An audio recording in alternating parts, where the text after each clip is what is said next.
Nice to see both of you. Nice Since we here. have such a short amount of time, I thought I would jump right in. I'm from Brooklyn. I talk fast. We know. Okay, so Ralph, I want to start with you. Imagine standing here in front of us is a very bright and eager religious evangelical high school senior. Yeah. She's gotten into some Tony Ivy League schools, but she's also gotten into Hillsdale College for half the price. Where are you going to advise her to go to school next year? Wow, that's a great question. I mean, my short answer would be do whatever you think the Lord is leading you to do, but you're talking... But assuming the prophetic voice is not coming down. And by the way, I do believe God talks back, but you know, in my case, and I'm not saying this is the right answer for everyone, it was the right answer for me. I got my doctorate at Emory University, which was founded as a Methodist preacher's college in the 1840s, but by the time I got there, it was a pretty secular place. And I will say this because my professors would kill me if I didn't. I was probably one of 2 conservative evangelicals in the history department, but they challenged me. I challenged them. We respected each other's opinions. I learned a lot from them, and they were always fair to me.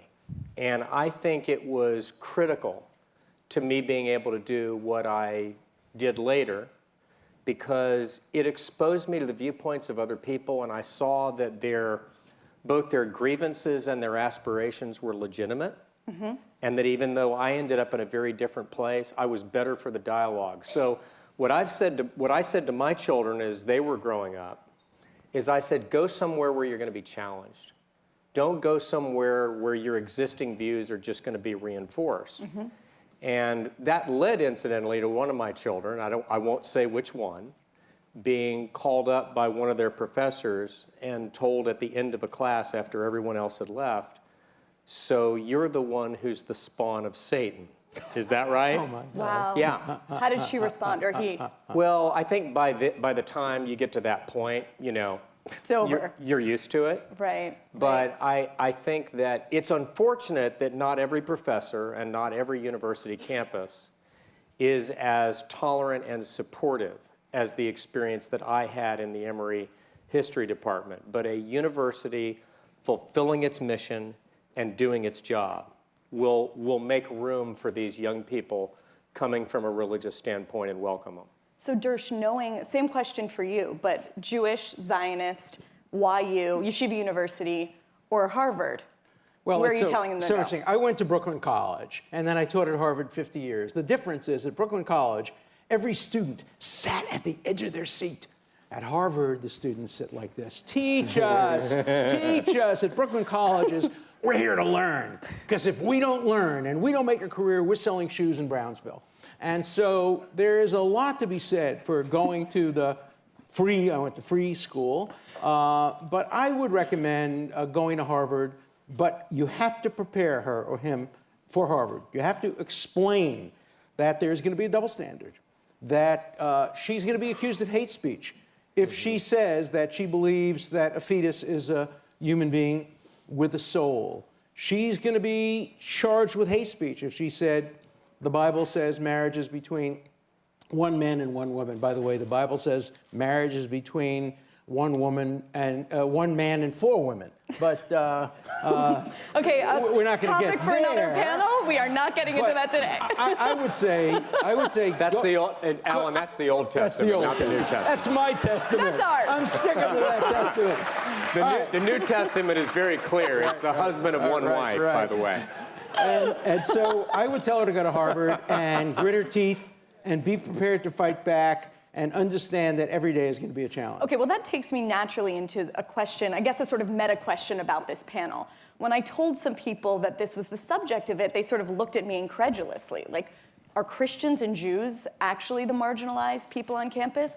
The mainstream narrative, and certainly in the mainstream culture, we're told that the people that are marginalized are people of color, certainly Muslims, LGBTQ people, and I'm wondering if you can sort of explain what that story is missing. And where you can sort of, if you can, root this problem? When did these sort of students start being marginalized? Alan, let's start with Okay, you. well, you know, the hierarchy in the real world is very different from the hierarchy in universities. In the real world, Christians and today Jews, Jews are today's WASPs. You know, when I went to school, Jews were discriminated against. We couldn't get jobs in law firms. We couldn't get jobs. But today, Jews can get jobs everywhere. And so we are not in any way marginalized in the major society. But on university campuses, the hierarchy is totally and completely different. Minorities are the most empowered. If they want to shut down a professor, if they want to claim they are victims of hate speech, they're going to get more attention than a Christian student or a Jewish Zionist student. And so, you know, maybe that's fair. You give students 4 years or 6 years or 8 years where the hierarchies are very different, but you have to recognize they are very different. Affirmative action is not only an admission criteria, today it is a criteria for free speech. You get more free speech if you are a minority and less free speech if you're not. And I think that safe spaces are mostly reserved for minorities. And again, Zionists and Christians and others aren't entitled to safe spaces. Look, I don't think anybody should have safe spaces except physically. There's no room for emotional or intellectual safe spaces. But I do think we have very different hierarchies at the university and in the outside world. I just want to push back a little. Given the news that happened a few weeks ago, I think I'm losing track of the news cycle. It might have been a few days ago, but it feels like a few weeks ago, where you had a black graduate student who fell asleep in a common room at Yale, and the police were called on her. The police are the outside world. That's the real world. When police come onto a campus, we introduce real world hierarchy again. But professors and administrators play by the rules of the university, not the rules of the outside world. Okay, more to follow up on there. But yeah, Ralph, do you want to weigh in on Yeah, how you feel this problem started? I don't know that you can pinpoint exactly when it happened, but sometime between, you know, the free speech movement at Berkeley in the mid-'60s, when the left was the counterculture on college campuses, certainly by the time you got to the mid-'80s and the Reagan era, it was the right that was the counterculture. And you had the Dartmouth Review and the conservative student newspaper movement and the Reagan movement. And, you know, we were sort of the mirror image of the new left on college campuses in the 60s. And I think for those of us who are coming from a faith-based standpoint, which is not all conservatives, but it's probably about half, roughly, you know, there's a particular chilling effect on their freedom of speech. I mean, we saw late last year at Georgetown University, there was an effort to deny funding to a student organization because they believed in the Catholic teaching on marriage. So here you had Catholic students at a Catholic university being punished and persecuted because they believed in the Catholic Church's teaching on marriage. And sometimes this takes the form of official university action. There was an episode within the last year at Miami University of Ohio, not exactly Berkeley or University of Wisconsin-Madison, where the administration posted signs outside a Students for Life meeting in which they said that the speech that took place there could be potentially offensive and insulting and could be annoying, and tried to actually warn people away. Now, the students sued the university and won as an attempt at infringing on their free speech rights. But the fact that a university would not act as a referee, but would get on the field and try to warn people away, that isn't just a threat to the First Amendment rights of the pro-life students. It's also denying a true educational opportunity but how to the pro-choice students. But how do we draw the line between a genuine sort of difference of conviction or belief and out-and-out bigotry? I mean, we can think Why do you have to draw that line at a university? Why do you have to draw that line? The Constitution protects the right to be a bigot. And at public universities, you are entitled to be a bigot. Now, I think the hardest thing is if you're talking about a teacher. And there, I think you can draw the line in terms of a teacher is not entitled to pick on a particular student. and say you are inferior because, or you, for example, at Columbia, let's get more specific. A professor at Columbia said to a student, you're speaking with an Israeli accent. Are you Israeli? And the student said yes, and the teacher said, well, you can't speak in my class unless you're willing to admit in front of this whole class that you have participated in genocide. Now, that's very different than making broad statements. Israel engages in genocide. But if you pick on a woman and say, you're a woman, so you can't really understand math, let me go on to a man, or you say something racially insensitive, particularly to a Muslim student or a black student, that's very different than making broad general statements. But I think broad general statements that are bigoted are fully protected under the Constitution and should be protected at private universities as well. So last year at San Francisco State University, Jewish students sued the school for claiming that the school was sort of fostering a pervasive atmosphere of anti-Semitism that was largely cloaked as anti-Zionism. Do you support a suit of that sort? Is that the right way to sort of combat this stuff? Well, I think that universities have to be neutral. I agree with Ralph that they can't come on the field and try to influence the debate one way or another. So I would not favor a lawsuit that simply said a university tolerates a lot of anti-Zionism or anti-Semitism. That's permissible under the Constitution. I think if a university makes it safe only for anti-Zionists but not Zionists, take, for example, there was an event here at Hunter College, just down the block, where students of color started screaming that Zionists aren't welcome here. And Zionists are not welcome here because you sell us rotten meat in Harlem and because you gouge us with high rents. Now, obviously, they weren't talking about Zionists. They were talking about Jews. And they attacked the president of Hunter College for being a Zionist. I have no idea what her views on Israel are. She was Jewish at the time. I think for a university to apply a double standard, I think the rule has to be the circle of civility.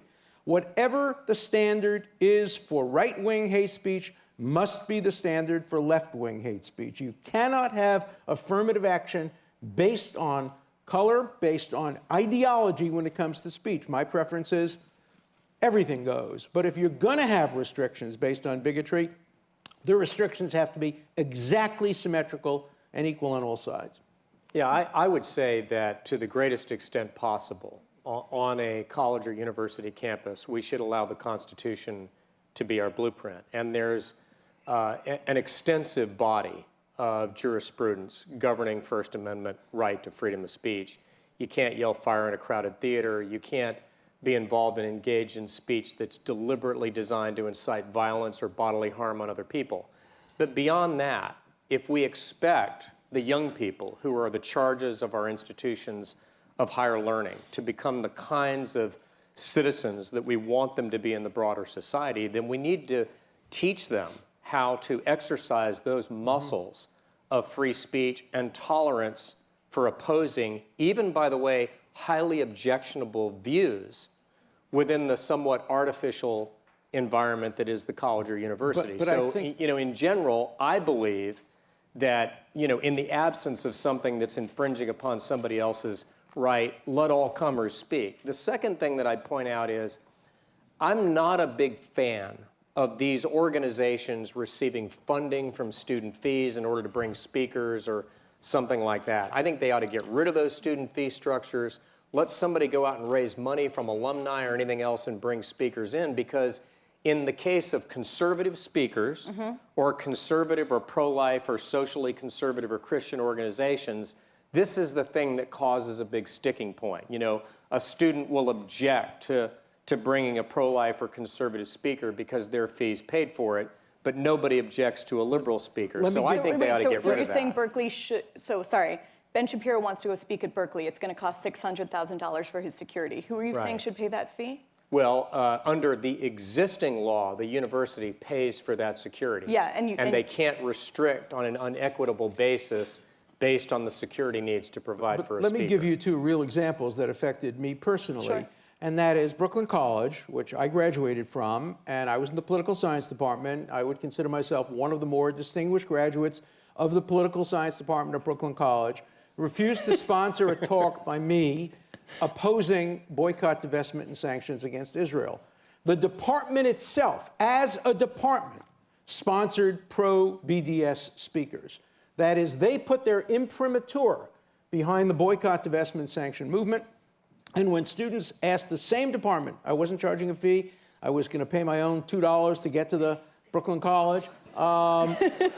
They refused to, the department You don't refused take the subway enough because it's higher than that now. Well, I'm an old man. Don't you have reduced prices for old men? Maybe. Okay, you're not old enough, see? And at Berkeley, when I was invited to speak there, again, department sponsored all kinds of anti-Israel speeches. I was invited, and the school said, you can't speak unless you give us 8 weeks' notice in advance, because unless a department is willing to sponsor you, you have to give 8 weeks. If a department's willing to sponsor you, then you don't have to give 8 weeks. Well, the departments are not willing to sponsor me or you or so many other people. So we have to change the rules that allow departments to sponsor controversial speakers. Can you imagine the Brooklyn College Political Science Department sponsoring a speech that supported Donald Trump for president or that supported opposed gay marriage? It just would never happen. And so departments and universities have to get out of the business of sponsoring speakers unless they're prepared to sponsor all speakers from all points of view. It's not direct censorship, but the implication and the effect can be censorship. I had to threaten to sue Berkeley. And when I threatened to sue Berkeley, finally, Dean Chemerinsky of the law school became my official sponsor, and I was able to avoid the 8-week rule. And I spoke. There were, of course, protests and threats, and they did a cartoon of me, painting me in a kind of Nazi Der Stürmer way at the University of Johns Hopkins. A Hitler mustache was painted on my picture. I get this everywhere I go. I need armed guards protecting the universities when I make the two-state solution moderate, centrist case for Israel. Okay, let's say you're each the president of a university, and I'm going to use this example just because I could use many different professors. Let's say Roseanne Barr is a professor at your school, and she tweeted the kinds of things that she's been tweeting, or she said them in the classroom. Just very quickly, how do you handle it? Oh gosh, this is why like, I'm what are the? not a, I'm this is asking why a I'm not a question about the university limits president. of decency. Well, you know, this just happened. That is a professor who was hired. Rhonda Durar. Yeah, and he sent tweets that were very anti-Semitic. And Well, the reason I'm saying let's not use a specific professor is there are dozens that we could point to. Yeah, I think you've that have got crossed to look. lines The in all sorts of reality is decency ways. that as does the New York Times, you have to have a social media policy today at major colleges and universities, and there have to be clear guidelines. And I think if you violate those standards as a professor, you can be disciplined. We disagree on that. I would make a sharp distinction between the classroom and outside the classroom. I would not have rules that in any way impact on what a professor can tweet or say in a public lecture. But when you have a captive class in a classroom, the rules are very, very different, particularly for required courses. But I would say for any university course, that the First Amendment does not operate fully and freely in the classroom any more than it operates fully and freely in a church. You can't get up and say God is dead in a church. So time, place, and manner restrictions make a lot of sense, but I would not prohibit a professor from tweeting anything unless it violated specific rules. For example, you can't disclose a person's grades. If, for example, a person who you oppose politically got a D in your class, you can't tweet that. That would violate the Buckley Amendment. You can't do a lot of other things. You can't directly focus on a student. But anything political, I would say it's not the university's business to constrain tweeting. So diversity is sort of the watchword on university campuses these days, has been for at least a decade or so, maybe longer. One kind of diversity, though, seems to sometimes be overlooked, which is political and ideological diversity. Overlooked? Okay. Nobody wants it. So here's the question. Yeah. What can admissions departments be doing differently, if anything, at all? Well, first of all, begin to address this issue. Nobody wants diversity of viewpoints. I mean, are you kidding? You think that admissions departments really go out of their way to find religious Christians or Second Amendment radicals who believe everybody should be armed, or believe a whole range. You can list a whole range of things. The deeper problem is at universities, a lot of professors believe they know the truth with a capital T. And they may have to tolerate different points of views, but there's no real reason for listening to other points of view, because we know the truth.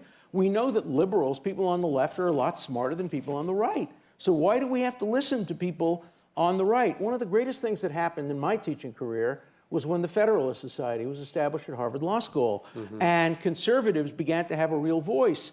As a teacher, you wish for nothing more than to have Ted Cruz in your class, who comes in with his right hand raised, and you did, objects right? to everything I ever said in the entire class, and fights me on every single point of view. That's should be a teacher's dream.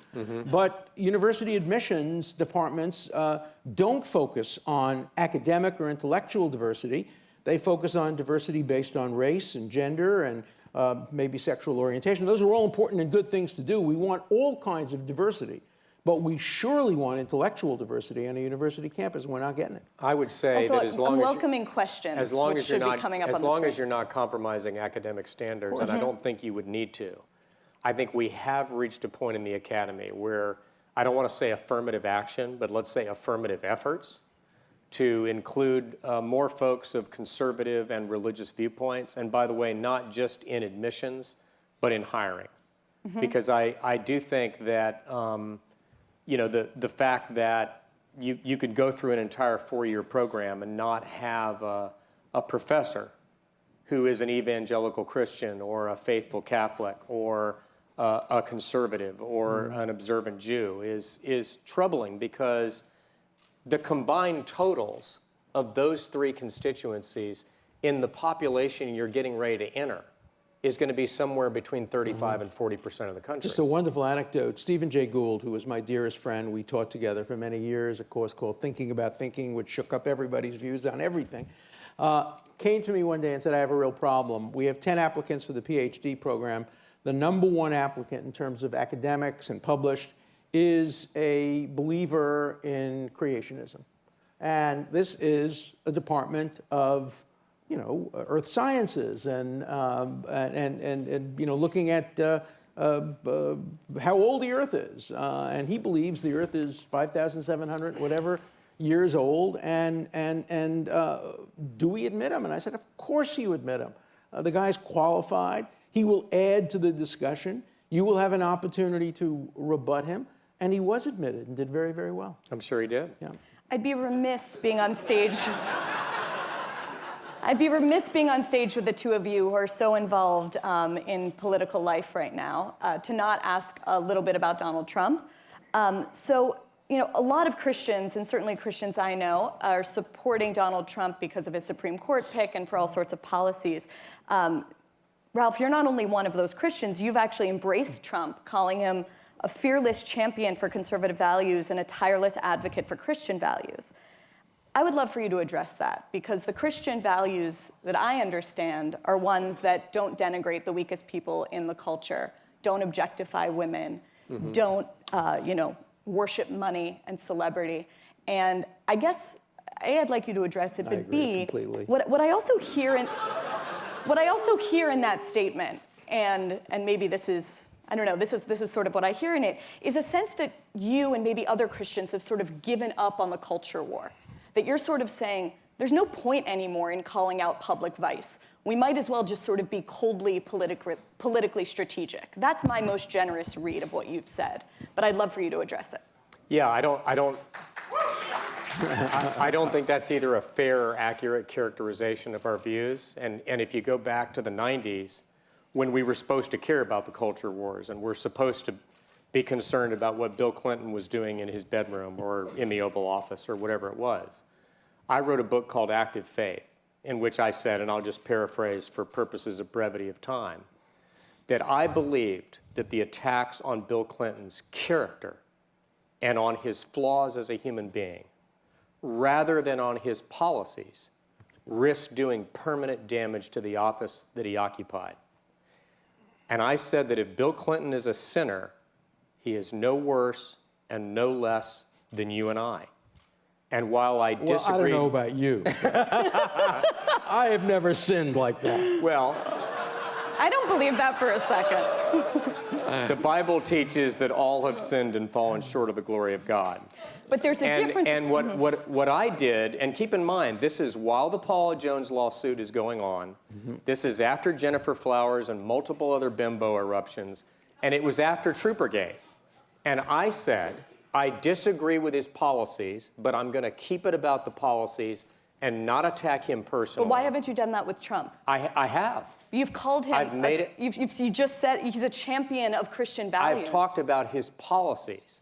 When he appoints conservatives and pro-lifers to the judiciary, starting with Justice Neil Gorsuch, when he allows states to remove Planned Parenthood from their Medicaid programs for funding, when he supports school choice, when he signs a tough federal anti-human trafficking bill that was one of our top public policy priorities, when he moves the U.S. Embassy from Tel Aviv to Jerusalem, when he withdraws from the Iran nuclear deal, he is achieving public policies that we strongly support because of our belief in the sanctity of life and strengthening the family. And I personally think that the last thing you or anyone else wants is a church-based political movement whose primary function is to be the moral policeman of society and decide who is or who isn't righteous enough to govern.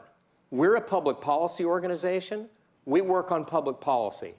Assessments about character we think are best left to the voters, and by the way, they made one. And if you look at the exit polls, over 60% of voters, including a plurality of Democrats, said that Hillary Clinton was not trustworthy or honest. And I think if the email investigation hadn't been going on, I think she might have won.